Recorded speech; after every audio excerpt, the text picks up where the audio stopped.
to say good day to you this day of your time. How are you all?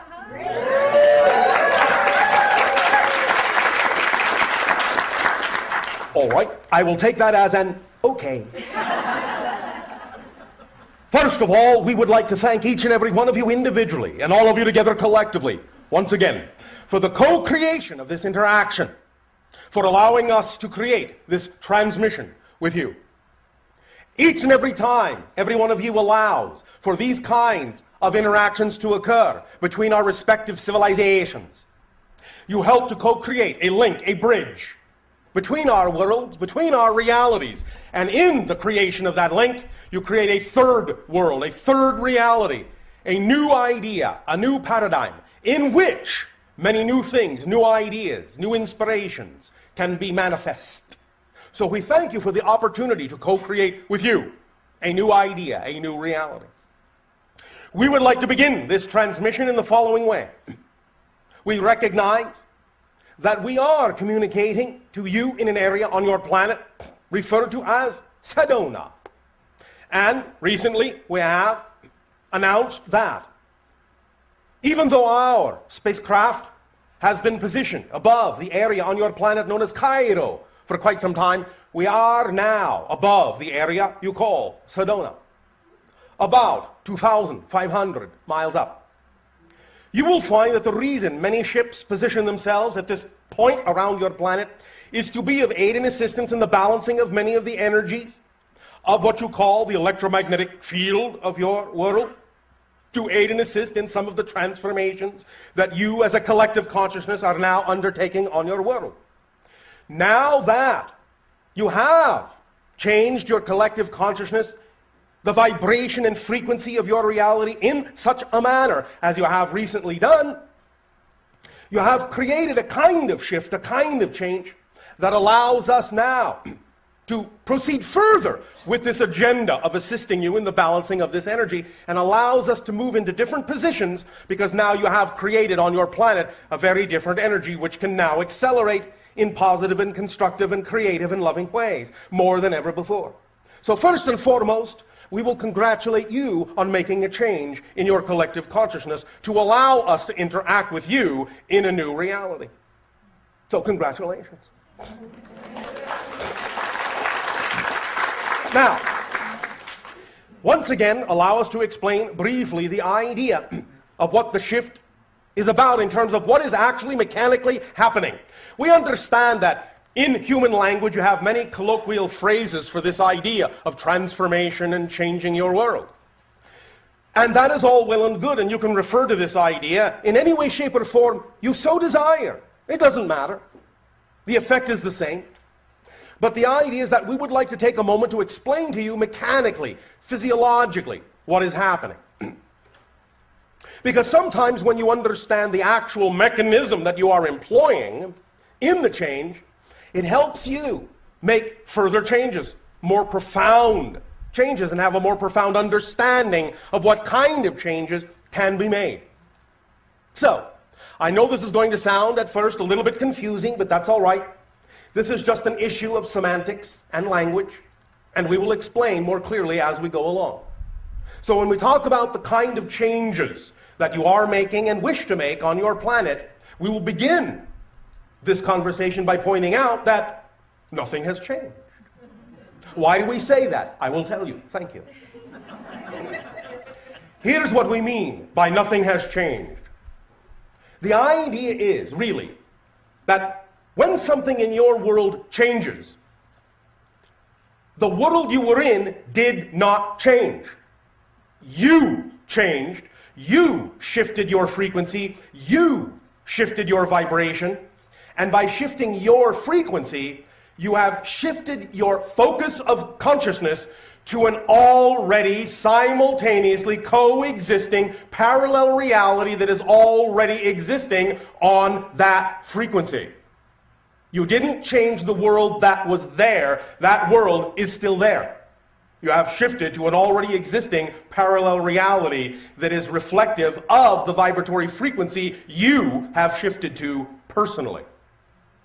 Thus, when you look around and see differences, it's because you have taken yourself You have shifted yourself to a parallel Earth that already had those differences in it.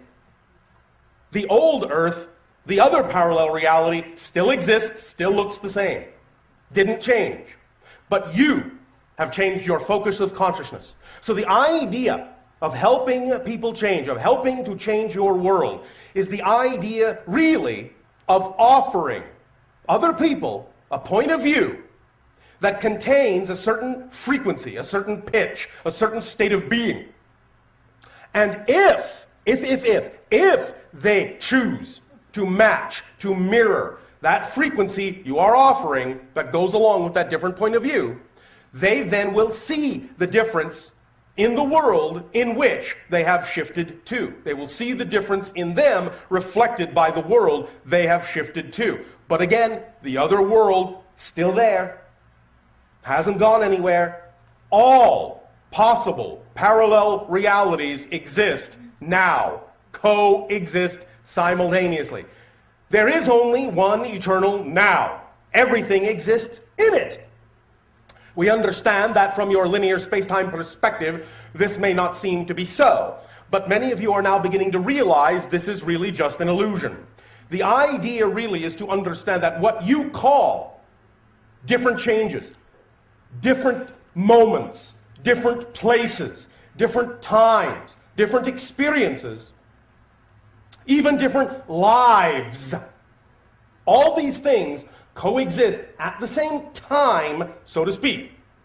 They are really just different perspectives of the same eternal now moment. So what you call the past exists right now. What you call the future exists right now. There really is no future in the future, no past in the past. Those are simply different frequencies, different experiences, all going on at the same time as what you call the present. The idea is that they're simply different viewpoints of the present. And from your linear space-time experience, the perspective you have created with the experience of linear space-time, you can create this idea that something comes before, then something comes next, then something comes after. But it doesn't really do that. An analogy we often use to illustrate this point is what you call one of your film strips on Earth. You know that when you go to watch your movie, it is made of a film strip that has many frames. Well, when you are watching the movie, from the perspective of being an audience member, you can say, well, first we see this frame, then that frame, then the next frame, then the next, and we get this illusion of continuity, this illusion of motion, this illusion of the passage of time, and things start here and things end there. However, if you are in the projection booth above the audience, you can take the film canister, you can take out the film, you can stretch out the strip of film in front of you, and you can see all the frames at the same time. You could even look at this frame first, then that frame, then that frame, then that frame, then that frame, in any order you wish. Linear space-time has been, in that sense, nullified. The idea is that all the frames exist at the same time, but from the perspective of the audience member, they only exist in sequence, to tell a story, to have an experience. But that doesn't tell you what's actually mechanically happening. It doesn't describe the existence of the film strip itself and the perspective of the projectionist who can see all the frames at the same time. This is analogous to the idea of your physical consciousness in physical reality experiencing linear physical space-time, and the idea of your higher mind, your oversoul, experiencing all your moments, all your lives at once. And the idea thus then is the reason you can connect to other lives, other experiences, is because they all exist at the same time. So you can simply cross-connect, shift your vibration. Again, another analogy, as we have often said, your television analogy. At any given moment, you can watch whatever program on your TV set you want. This does not mean there are not other programs available, but you only get the program you are tuned to at any given moment. But when you change the channel, when you shift your frequency, you get another program. Doesn't mean the program you were watching is no longer there. They all exist at the same time, but you only perceive whatever is the vibration you are tuned to within yourself. And when you change that frequency, you get different input. You get a different experience. It's as simple as that. This really is simple physics. It's really no more complicated an issue than that. And because it all exists at the same time as all the programs at any given moment do on your television set, that's why you can switch back and forth. That's why you can know things from other lives. You may think it is a memory, and in a sense, again, colloquially, you could call it a memory of a past life, or even a memory, or if you wish, a precognition of a future life. But remember, memory is created in the present. It doesn't actually come from the past. When you have a memory, you're having it now. So you're creating it from the now. In fact, because everything actually exists now, not only do you create the experience or illusion of the future from now, you also create the illusion of the experience of the past from now. And that means that when you change your now, not only have you changed your so-called future, you've actually changed your history. Literally. Now, knowing this means you can work very powerful miracles. I will give you an example.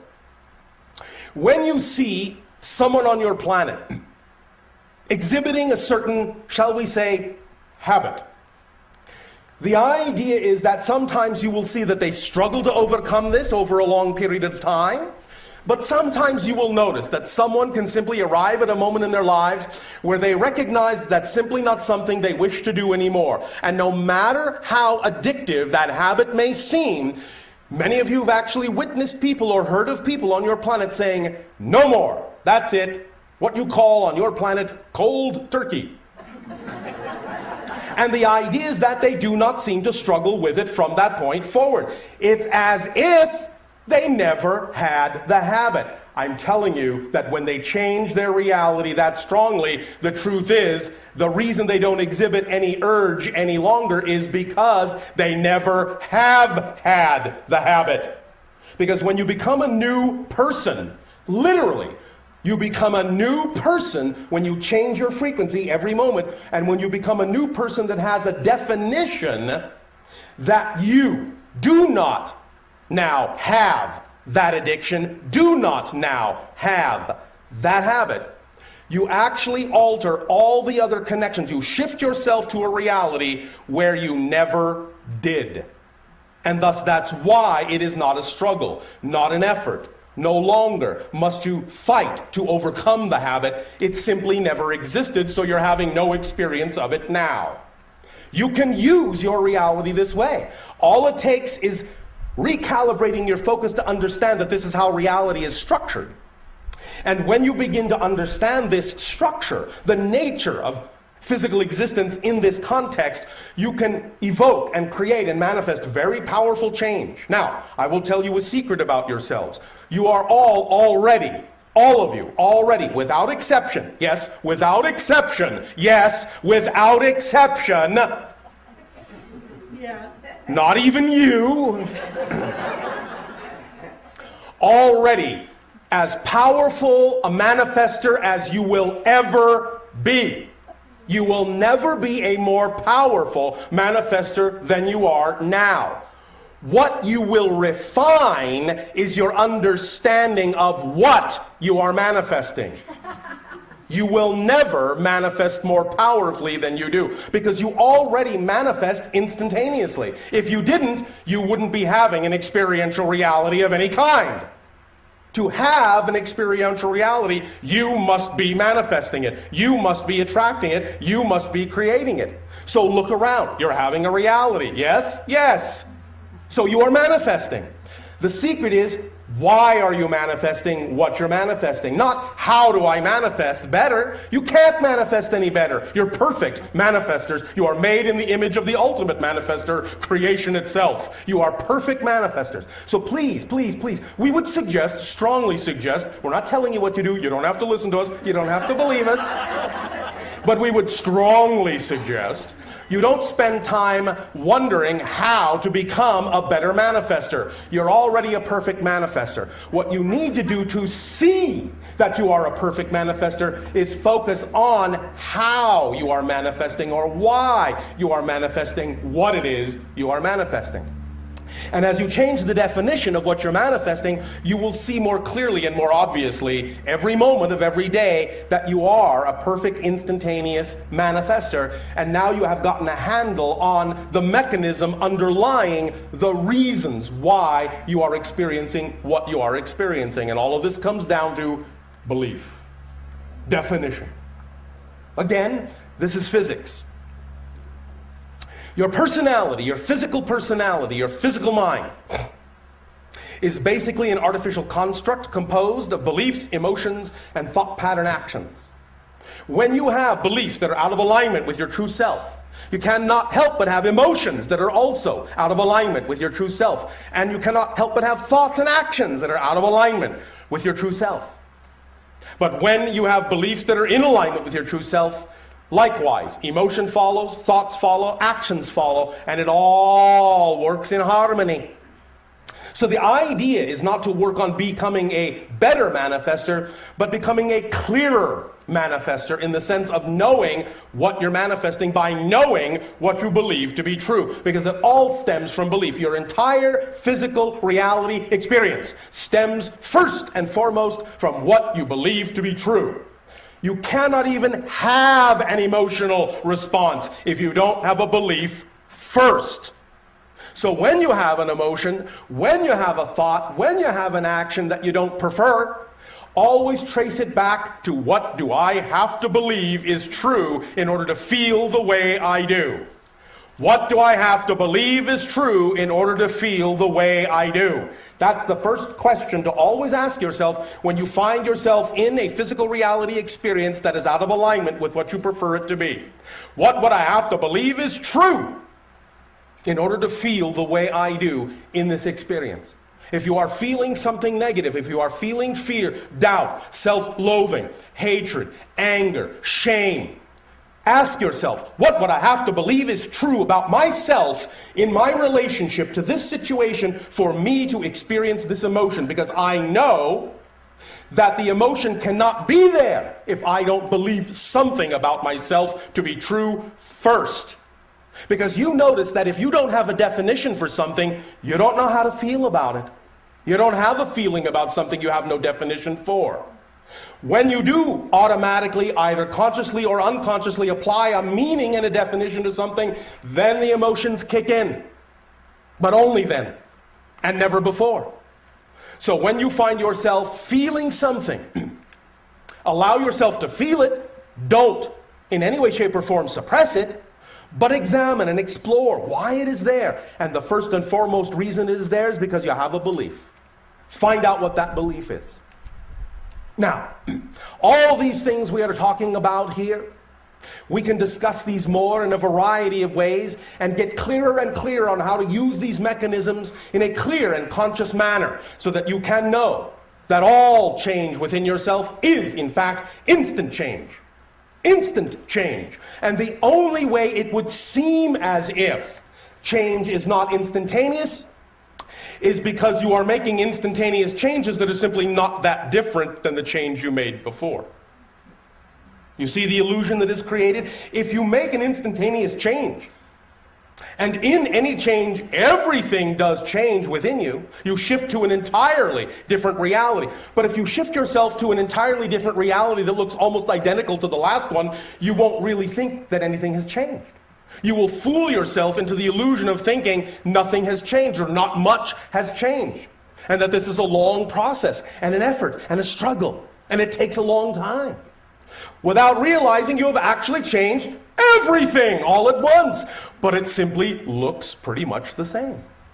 Because you have created it to be so with your belief that big change cannot happen quickly. That's the belief that allows you to experience the idea of change happening slowly. But if you understand that every change is a total change, a totally new reality that you've shifted to, then it's an issue of how different you define that reality, and the difference, the degree of difference in your definition of that new reality from the other one is what will allow you to see that the manifestation and the change is instantaneous. Because the only way you can gauge instantaneous change is by having a great degree of difference in the change. If you don't have a great degree of difference in it, you don't think much has changed, even though it has. So again, the idea of describing to you the notion that every change is instantaneous and every change is total, and I mean total, you are a new person in a new reality, in a new universe, literally, take me literally, please take me literally. I am not speaking metaphorically here. Then if you know that that is absolutely, totally different, then you can also begin to understand that it actually can be anything you really prefer it to be, at whatever rate you are comfortable with, and that's usually the big secret, at whatever rate you are comfortable with. Because for many of you, the idea of change is very scary, and you don't really want to change that much, even though you're changing instantaneously, totally. You want to create an experience that says you haven't really changed that. Oh, I don't want to be too different. People will think I'm strange, bizarre, weird, freaky, and all those other wonderful, colorful earth terminologies. Nevertheless, the truth is you change everything instantaneously. It is up to you to decide how much you want to take advantage of that fact. It's up to you. The rate, the pace, the style is up to you. All we are doing is letting you know that's the mechanism that's happening, so you don't have to spend time wondering how to make amazing, large-scale, rapid, instantaneous manifestations. That you're already doing. All you need to do is focus on why you're doing what you're doing, how you're doing it, based on what belief and why, and then you'll get a handle on how to allow yourself to redefine the reality in such a manner as to see whatever degree of change you prefer to see. And that's what it's all about. What idea, what belief is most harmoniously aligned with your true self? Now, we have said, yes, true self, out of alignment, in alignment with true self, true self. What's true self? Here's how you tell what your true self is. Once again, briefly. It is encapsulated in a term that exists on your planet called passion, joy, and excitement.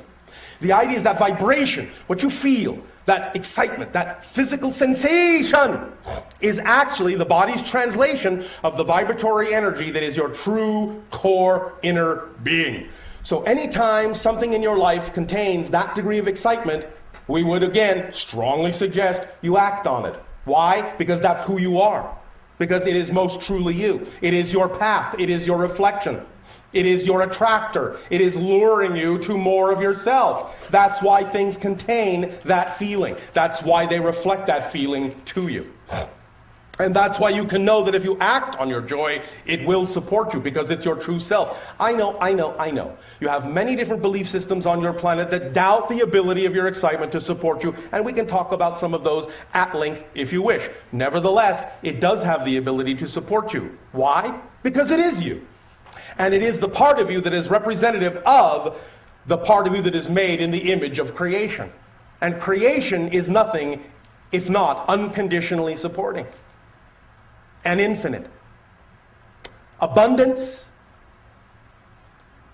abundance, abundance. We hear this over and over and over and over and over and over again from many humans on your planet. How can I be more abundant? You can't. You can only be abundant in different ways. You are already as abundant as you will ever be. However, if you have a belief that you lack something, then what you have is an abundance of lack. So again, the issue is not, how do I learn to be abundant? The issue is, what am I defining abundance to be? Because you're always abundant in something. Always abundant in something. This is why we prefer to take the charge off the idea of what abundance needs to be represented by. It can be represented by many things, including money on your planet. There is nothing wrong with that. It is a symbol of exchange. It is a valid one, just like any other symbol. But the idea is it doesn't always have to be that form in order to represent abundance. Our definition of abundance is the ability to do what you need to do when you need to do it. Period. That's it. The ability to do what you need to do when you need to do it. Why do you care how it comes to you as long as you have the ability to do what you need to do when you need to do it? So the idea is to relax the need to relax the insistence that it must come in a certain way, because paradoxically, when you actually insist that abundance can only be represented by one symbol, you actually close all the doors through which abundance could come in other forms. And so you're actually not being abundant at all, in the sense of feeling it or experiencing it in its widest possible format. The idea is that somebody could give you something. That's abundance. You could find something. That's abundance. It's all abundance. Let it come to you in whatever form works best. Let it come along the path of least resistance. For why should it be a struggle? To reflect the idea of the abundance of creation. There is enough. There is enough. There is enough for everyone. If there was not enough of whatever kind of abundance each of you needed to have, if there was not enough for you, believe me, you wouldn't exist. Because the universe, the creation, does not in that context make superfluous mistakes. It does not create more than it's capable of supporting. So if you exist, that means the universe is capable of supporting you, or you wouldn't exist. So why not give yourself the benefit of the doubt? If you exist, there must be enough for you, and it must come in a form that is actually relevant for what represents your highest excitement, your highest preference, because nothing else would make sense. Let this be obvious. Let it be logical. This is what our civilization calls the science of the obvious. If there are a certain number of people that exist on your planet, then there is enough for all, as long as you all allow the abundance to come in the way that actually works for you. Because not everyone needs or wants the same kind of expression of abundance. So the idea is, if you all allow synchronicity to show you what your kind of abundance may be at any given moment, and this doesn't mean you can't have this kind then, and this kind now, and another kind later on. It can change around, but it will change around in such a manner that it will change around in harmony with everyone else's change around. So that if suddenly someone needs this, and you need that, and then later you need this, and they need that, it will change in perfect harmony, in perfect synchronicity. And you will get it when you need it. At exactly the right place, at exactly the right time. Not a moment before. But not a moment later either. The idea is to understand that you don't have to make any of this work. All you have to do is allow it to work, because it already works. It does. It really does. Honest. It does. Again, if it didn't, you wouldn't exist. You would not be supported in your existence at all. Please remember how unconditionally supported you are. You are so unconditionally supported by creation that you are even allowed to believe you are not unconditionally supported. That's how unconditionally supported you are. So take it at face value. If you actually have been given the ability to believe that you are worthless, that you are unsupported, that you are nothing, and yet you still exist, what you are being given is a demonstration that the universe is absolutely willing to unconditionally support anything you say is true about yourself. So if it's willing to support you when you say, I'm worth nothing, I am hateful, I am a bad person, I am worthless, if it's willing to support you there, it is certainly willing to support you when you say, I am creative, I am loving, I deserve. There is absolutely no difference in the eyes of creation, no contradiction whatsoever. And when you decide which one is true for you, there is nothing in existence that will contradict you. It will simply reflect whatever you have said is true about you at that moment. Because that's what it means to be made in the image of creation. That you decide, you have your free will to decide who and what you are, and that reflection is given to you through your passion, your joy, your love, your excitement. It's as simple as that if you want it to be. Of course, if you enjoy complication, by all means, please do so. Because I don't want to take away your fun. And if you feel like struggling, if you feel like making an effort out of it, by all means do so, because that's valid too. That's the point. It's all valid. And when it becomes all valid, when you do not judge this as being less than that, then paradoxically you will actually get what you prefer more often, because you are not focused on trying not to get that. The idea is that when every choice is equal, then it is easy to choose what you prefer. But if you are afraid of certain choices and devalue them, then you're actually devaluing a part of creation, and you will only get the reflection that you are devaluing a part of yourself.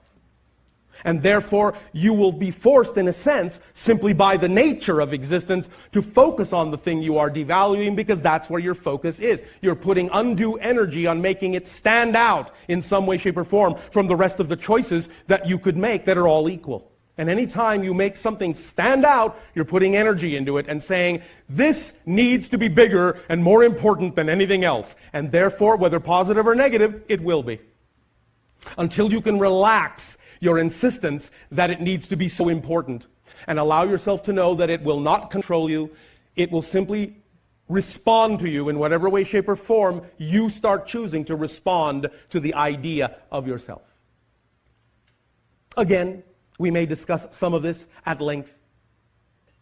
Now, in keeping, first of all, with the idea of the area you are in on your planet, and in keeping with the idea that many of you recognize it as a strong vortex location, we ask the question, what is a vortex actually?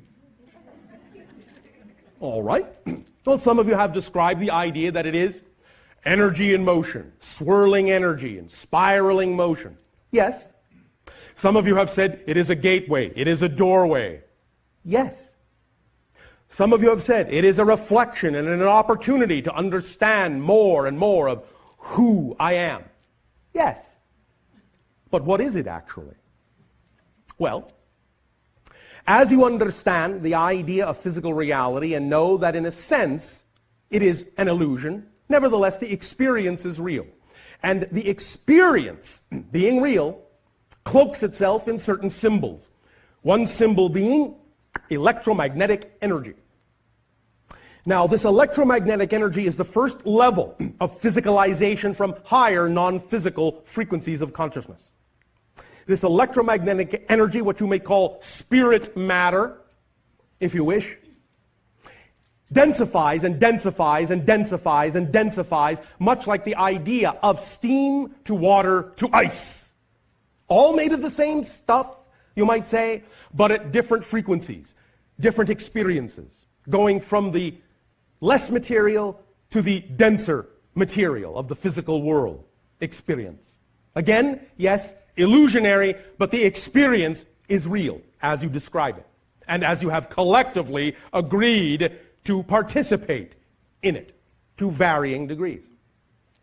The vortex, therefore, is that which is representative of, shall we say, vibrational, harmonic, nodal points in your reality that represent all stages of frequency, from lowest to highest, in that sense, that make up the experience you are having and connect you to higher realms as well. It represents a scale, a spectrum, if you will, of those nodal point frequencies that allow for access into different domains of consciousness.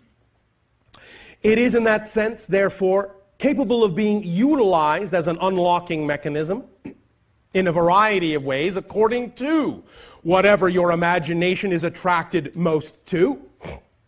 Because every technique and every tool and every situation is what we call a permission slip. Anything like that is actually not doing the thing itself in terms of the changes you feel, but it is reflective of and representative of the idea of your belief system as it might exist at present. And as you find yourself attracted to be in certain locations and take advantage of certain vortices and energies, the idea is that you have attracted yourself to that because that represents the arrangement at that moment of your belief system, and that in that it reflects the arrangement of your belief system. It gives you insight into yourself sufficiently to allow you to give yourself permission to be more of who you are. So it's not like the vortex is doing it for you, but the vortex is like a reflection of what you are willing within your belief system structure to allow yourself to give yourself permission to do. So all these things are permission slips to allow you to give yourself permission based on your belief system of allowing yourself to be more of who you prefer to be. in that you have gravitated to this particular one, all of you, it is clear that you all have similarity of frequency, even though it is also quite varied.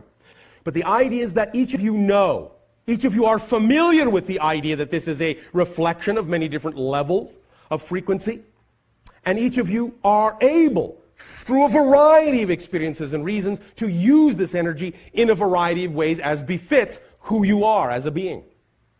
And you can come together and sometimes work at this in groups, or you can do it individually and or both. But the idea is that when you do allow yourself to form that relationship with those nodal points of multiple frequencies, up the scale, as it were, and stand in that energy, then what that does is it starts those vibrations going in you, all the way up the scale to whatever degree your belief system is willing to handle it, in whatever manner, whatever format. And by unlocking those things in that way, it will allow the belief systems that are within you that are out of alignment to be brought to the forefront and dealt with and integrated. And allow them to be transformed into belief systems that are within alignment to the joy, creative love, and excitement that represents your true, natural, vibrational self. So take advantage of it in whatever way, shape, or form you so desire, but understand that as you stand in a vortex, you are the vortex yourself. And the vortex around you is, in a sense, a projection of the vortex you are, of the nodal point you are, of the multidimensional being you each are.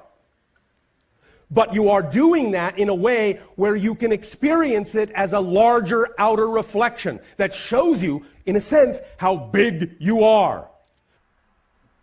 The vortex is you. It's a reflection of the true being, or shall we say a truer representation of the fuller being that you are. So understand that when you stand in a vortex, what you're doing is you're forming a relationship to your greater self. You are opening up and saying, I am willing to have a relationship with my higher self. I am willing to form this connection. I am willing to be more of who I am. And that is a profound commitment. It is a profound relationship, and it creates profound results in your life if you are willing to allow it to do so. It is a bold move, and we congratulate you for making a bold move to be willing to see and experience and be more of yourself. And we thank you for allowing us to participate in your willingness to do so and explore more of who you are. To us, this is a great gift that we thank you for, because through you, we then get to see that many more ways that creation has of expressing itself within the creation that it is. So, thank you for being multidimensional facets of the multidimensional crystal of all that is. We would like to, at this time, open up to dialogue, interaction, statement, and question. Good day, Bashar. And to you, good day. I would like to start with mathematics. Mathematics. I'm very interested in if mathematics is basic to reality. It depends. And there are some constants, but not everywhere. And of course, it can be expressed differently by different civilizations and cultures.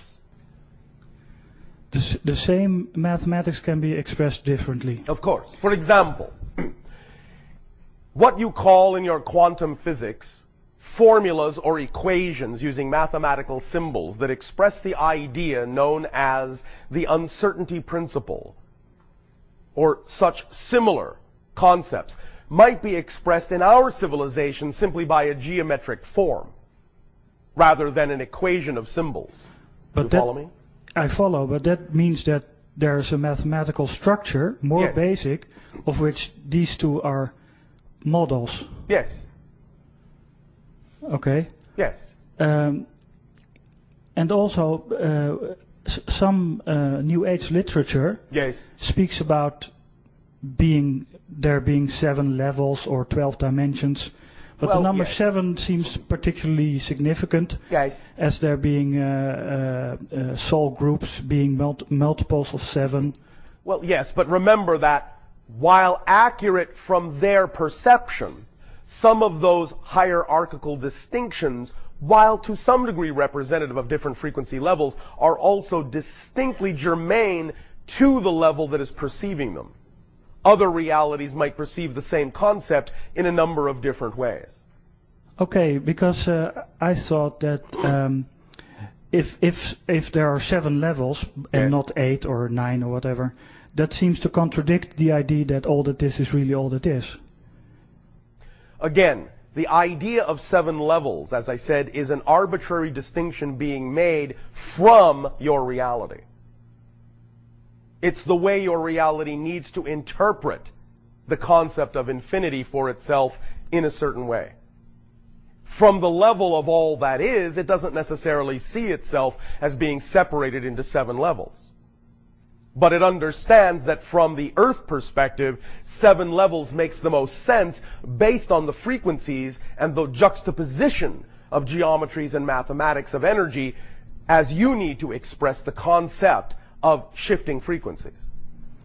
Okay, but it also seems that there is a basic physics to reality, to energy, to consciousness, and that seems to imply that because of the nature of energy, some things are possible and some things are not possible. Some things are possible or not possible within any localized reality. But anything you can imagine exists somewhere within infinity, or you could not imagine it. Okay, but that just, it means that if I can imagine it, then it exists. It exists somewhere. It may not be pertinent to your local reality. I understand, but my imagination can be limited because yes, your imagination may be limited, but anything you are capable of imagining exists. I'm not saying you can imagine everything that is, but I'm saying everything you do imagine does exist somewhere. Okay, but I can imagine that all that is all that it can be, yes, but not all that. All that it can be seems to be, well, maybe it cannot be everything. So maybe it's limited because it's nature. All right, but what you have simply now done is imagined a limited all that is within an infinite one. You see, you have created a localized representation within an infinite one. Okay. That's what you've done with your imagination. Yes, of course, you can imagine a limited all that is. And that exists within the infinite one. Okay. Does it also mean that there's no limit to how good you can feel? Well, that is a relatively subjective thing. You could say that there might be various ways in which people interpret the concept of feeling good. That's right, yeah. So it would depend on a case-by-case basis as to what that individual might mean by, I feel good. In a sense, there is no limit, pragmatically, to how good you can feel. But there might be certain states of being that you might imagine would be ecstatic states that may not actually be capable of being experienced by your neurological system. Okay, that keys into the next question is that I understand everything is equally valuable. Yes. So the ant is equally valuable as all that is. Yes. But the localized consciousness is limited. So it cannot, for instance, choose to experience ecstasy or something like that. Yes, it can. Okay. Within its own framework, to whatever degree it is capable of experiencing something, it is free to choose to experience that thing. I understand, but with the concept of the oversoul, yes, it seems as if that's the way, that's the life you want. The oversoul experiences everything, and the now you are making a value judgment. When you say it seems that that's the life you want, you are devaluing the fact that you chose to have this life. Well, not in an absolute value sense as that it has value, but in a sense that it is preferable. What I am saying is, the reason you chose the life you're living is because at the time you made that choice, this was preferable too. You just don't remember. It's equal in preference to the oversoul's existence. And from that level you knew that. Right now you don't know that. Thank you very, very much. Thank you.